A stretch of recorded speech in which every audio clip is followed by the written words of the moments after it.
Hey everyone, Fallout here, and today I wanted to talk really quickly about some of the new artifacts that are coming out in Rise of Iron. For those who don't know, it was revealed in the recent Game Informer article that 8 new artifacts in Destiny are going to bestow a game-changing power on your Guardian, and you can use any of them regardless of what subclass you play.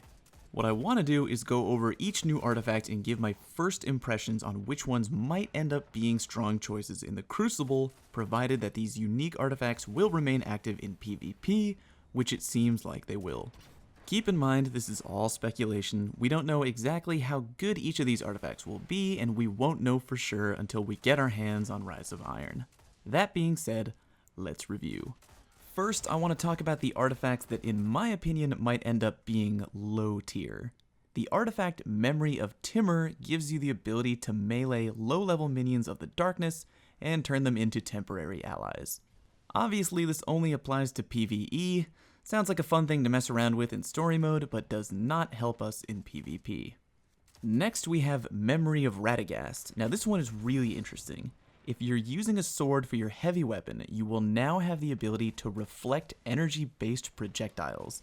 And it says, including everything from an ogre's blast to a crucible opponent's rocket. Now let me say, that sounds really cool, and I'm excited to find out what exactly you can reflect back at your enemies when doing this. Maybe a Nova Bomb? Or a Golden Gun shot? Grenades? Which kinds? I have no idea.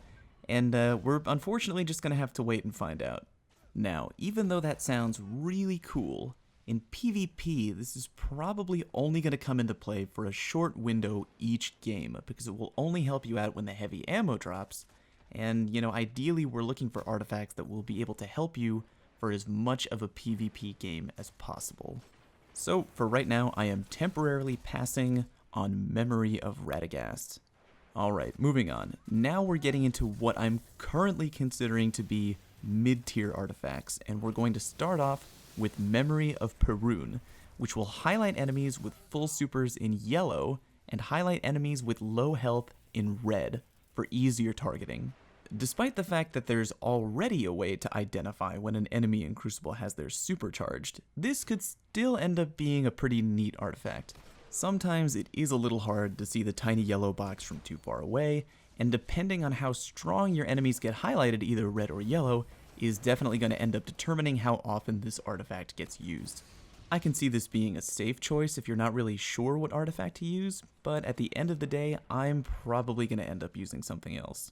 Next in the possibly mid-tier is Memory of Sylmar, which will make you automatically take reduced damage from all damage over time effects. This one is kind of up in the air and depends on a lot of things, but mainly how many new damage over time weapons are going to be introduced in Rise of Iron, and will they be strong enough weapons in PvP to warrant using this artifact. The article in GI confirmed that Thorn will be back in Year 3, but we don't know if this new Thorn will be drastically different in any way from the Thorn we already know. If Thorn remains a strong PvP weapon in Year 3, and the recently nerfed Touch of Flame Firebolt grenade ends up making a big comeback, then this artifact may be worth picking up. We'll have to see. Alright, now let's talk about some of the artifacts that I think might end up being Tier 1 in the Crucible. Again, this is all speculation, but here we go. First up, we have Memory of Galleon, which will give your Guardian detailed radar at all times, probably something along the lines of Keen Scout for the Night Stalker, and also gives you that radar when you're aiming down your primary weapon. Now, that doesn't sound very fancy or too over the top, but this is definitely going to be a strong boost to your neutral game if you decide to use it. Having free advanced radar and permanent third eye activated in Crucible is really nothing to scoff at, and I feel like Memory of Galleon should be a go-to pick for anyone in PvP who isn't really sure what else to roll with.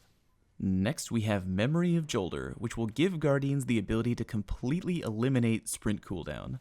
I've already had a couple of interesting conversations about this artifact. A few people I've spoken to have told me that sprint cooldown isn't really something that affects them very much in PvP, but personally, I'm looking forward to this, as sprint cooldown is something that can occasionally come into play and hinder you at the worst possible times in Crucible.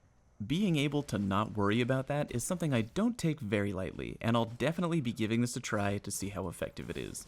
If you're an aggressive, fast player, or if you feel that you're often bothered by sprint cooldown, keep an eye out for Memory of Joelder. Alright, almost at the end, we have Memory of Skry. Guardians gain the ability to speed up the super recharge time for all nearby allies. This one I have so many questions about, all of which will probably affect how good this artifact ends up being. How strong exactly is the super recharge boost? Is there a limit on how many teammates it can affect at one time? What exactly is the range on how far away your teammates can be standing but still get the boost? And last but most importantly, will the boost you get from the artifact stack? I'm guessing that it won't, because that would be pretty insane, but if this ends up essentially being an artifact version of the Stormcaller's Electrostatic Mind, this could be a really strong choice. Finally, we come to probably the most interesting artifact, Memory of Felwinter. I have a lot of thoughts on this one, but for right now, this, I think, has the potential to be a devastatingly strong artifact in PvP.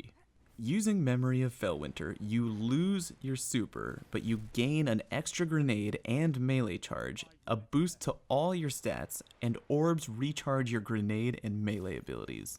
Don't get me wrong, losing your super sucks, but this ends up being a massive boost to your neutral game, and considering you spend about 95% of your Crucible time playing in the neutral game, this might be one of the strongest choices. Starting with double grenade and double melee options, you'll have the ability to have Voidwalkers with double Axion Bolt charges, and Sunsingers with double Touch of Flame firebolts. Pair that together with the Voidfang vestments and you're basically spawning with full double grenade energy every time. A team of all three Warlocks doing this could be an incredibly strong neutral game tactic, and potentially really difficult for an enemy team to handle. Titans can have 2 lightning grenades without having to resort to the armamentarium, meaning that you can finally have 2 lightning grenades while using the Twilight Garrison. Stormcallers can have 2 amplitude melees without having to wear the Claws of Ahamkara, meaning they can throw on the Ram or any other exotic they want. And Nightstalkers can have double Wombo combo without having to wear the sealed Ahamkara grasps.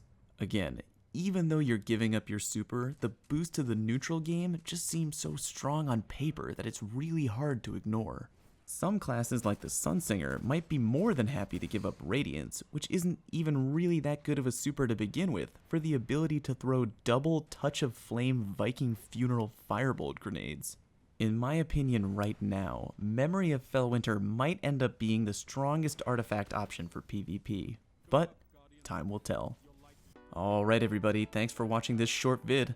Don't forget to subscribe and like and all that other stuff. Hope you enjoyed. I'll see you next time.